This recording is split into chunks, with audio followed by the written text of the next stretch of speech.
Well, how you motherfuckers doing? It's Katdaddy. We're here for another edition of Zero Fucks Given. We're obviously still dressing Theodore up. I'm at the stage where I'm fucking with electrical, where if you know anything about electrical, you know it's a huge pain in your fucking dick. That's putting it lightly. I was telling someone last night, my video should be called "This is how to not do electrical." Because I pretty much did everything wrong. First mistake, I let someone else pull out the wires. So then I didn't even know where in the fuck they went to put them back. Do it yourself or it will be done wrong. No one gives a fuck about your car or truck but you. Remember that. You know, your problems, even if you're paying them. Zero fucks given by anyone who isn't you. With the old sunshade on, it's fucking ridiculously stupid hot here in Northern California, or Northern Mexico, as I like to think of it. I'm just sitting here trying to tie this system together before I go and get a few more parts. I'm just sitting here, for some reason, all the videos I saw online show everybody zip tying the wires together every few inches, and then when you go to pull it, it makes it a fucking shit show. It catches up every 6 inches. I don't know what idiot decided that's the standard way to do this, because they should be kicked right in the balls. So my worthless reprobate retard piece of crap who tried doing this first and fucked it up, he did that. So pulling it back out because he ran it down the most stupid path ever. Mike, fuck you, you're a cocksucker. Eat a dick. Nice guy, right? But when you're doing electrical, I used to work on solar farms. So when you're pulling 10 million fucking miles of wire, you wrap it with tape every 6 inches. You know, if you were pulling a long length, you'd wrap it non-stop and you'd grease it and pull it through a tube or whatever, and it just pulls like fucking grease shit from a pig. It's nothing. Then every juncture where there's, see, you got the split off right here, fucking license plate light. I like to start about 1 inch before and wrap back and forth over it 3 times. You know, to 1 inch after, ensuring that it's not under any undue stress or bending right there.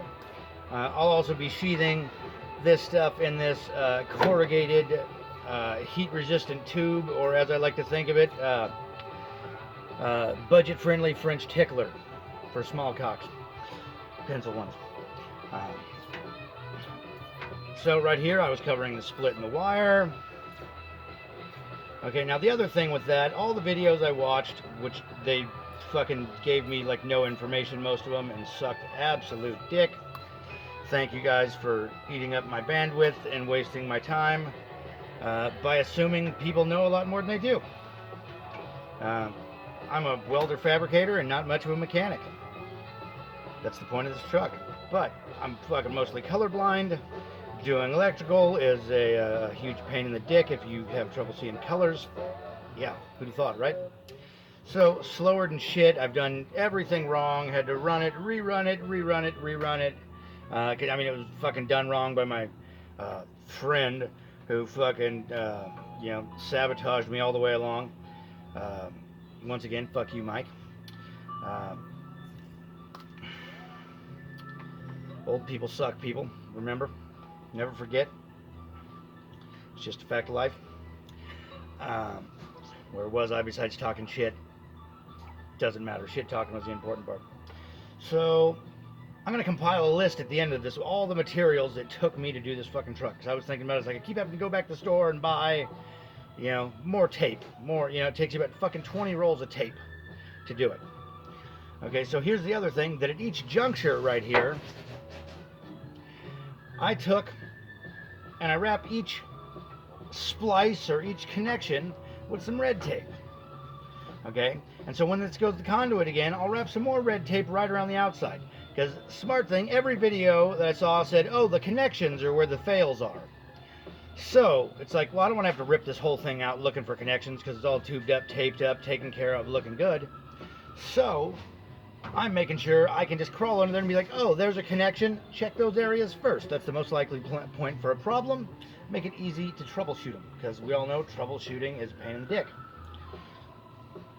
So the other piece of advice I'm going to give you is do all this shit before you put it in the fucking truck. I'm going to work backwards on this shit. Like I said, once again, letting retards help you. They don't think it through. Think it through. Look at the path you're going to take. For now on, what I am going to do, I am going to use an old carpenter's trick, and I'm going to make a story rope. So I'm going to take and be like, here is my... Here, let me play with this. Okay, now let's get to work with it. So, this is a fucking piece of rat-eating hose that I'm going to use to run my line underneath the radiator and everything. You know, just keep it a little more fucking waterproof. But so what I'm saying is, go back here from the firewall, go to where your damn fuse box is. Attach that thing with a fucking bracket, pull it out, run it along. Use a piece of 1/2-inch rope or something. Buy a whole spool for this thing. Make a fake mock-up wiring harness, I'm telling you. Lay it on the ground.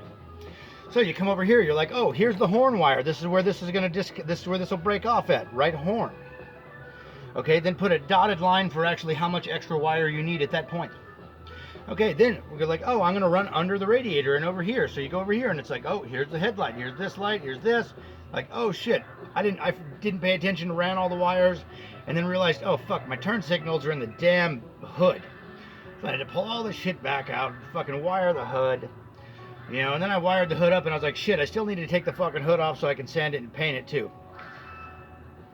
You know, so I'm going to put a connection in there so I can just disconnect, you know, the hood from the fucking bottom of the truck. That seems like the easiest solution there. You know, because I still plan on taking the body off and everything eventually once I got the space for it. You know, but if you make a storyboard for following along with your wires on where you need them to be using rope, and then lay it out, I would even connect them to the rope. You could tape them right along that fucking rope and it'll make it easy to pull. You won't have to worry about snapping any wires or anything because the rope is taking up any stress that would be on the wires. Okay, so for now on, that is my solution for wiring up a truck. I bought a Speedway 12-circuit wiring harness. It's pretty idiot-proof, and I'm an idiot, I know. Every fucking wire has a number and, you know, and what the fuck it is on it. Now being colorblind, they still all turn to mud in my hand, but I've been able to work my way through it, albeit slow. You know, so, and the other problem I ran into is like the directions were so simple. They were for someone who's done this 100 times and just has to know what the wires were. I really would have liked to have seen a more in-depth set of instructions, and they're using names that are fucking archaic. Like I have no clue what an exciter was. It took me you know, I watched 40 videos online before some old guy said, oh, you got to plug in the exciter, and I found out it's a fucking starter. You know, so, you know, it can be a real pain in the ass, and if you need to know something, people, go to a junkyard. Your parts store is 90% tween-age fucking idiots. They don't know nothing. They'll tell you it's not possible, it doesn't exist, you're wrong, whatever, because they don't know shit about cars. They just know how to punch into a fucking computer. If you need to know something, find the best junkyard around you got with the most classic rides and go talk with that guy. If you really want to learn something, go volunteer to pull parts for him to get yourself parts and just pick the motherfucker's brain. You know, I'm a old fucking tool junkie from the day I was born. You can't hold a tool up in front of me and not have me say what it is. If you do, I'll suck your fucking dick. You got to buy me dinner afterwards still. You know, I'm not a free whore, but you know, so junkyards, the guys there know their shit. They know what every part is because everyone comes in not knowing what the part they have is, and they have to. You know, and remember, old metal's good metal. A lot of things, like I wouldn't replace out the front suspension on my truck with new shit. The way the metal is formed creates way more structural integrity than any of the modern round stocked, what they would say an upgrade. You know, but it's all welded, and whereas this is one solid piece, much better. So a lot of times don't look to the upgrade. You know, you may newer is not always better. You know, with old metal, this is fucking American made. Every bit of it. A modern car is not American made. It's a symbol, partially in America. A Ford is the whole bottom of Ford, Dodge, any of them, I believe. Yeah, don't sue me.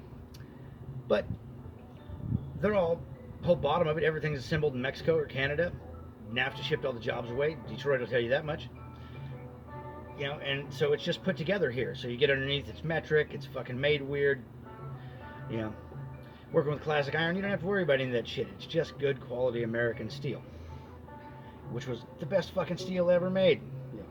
I mean, old school Damascus may take it, but you know, if someone makes me a Damascus truck, I'll make all my fans suck his dick. Yeah.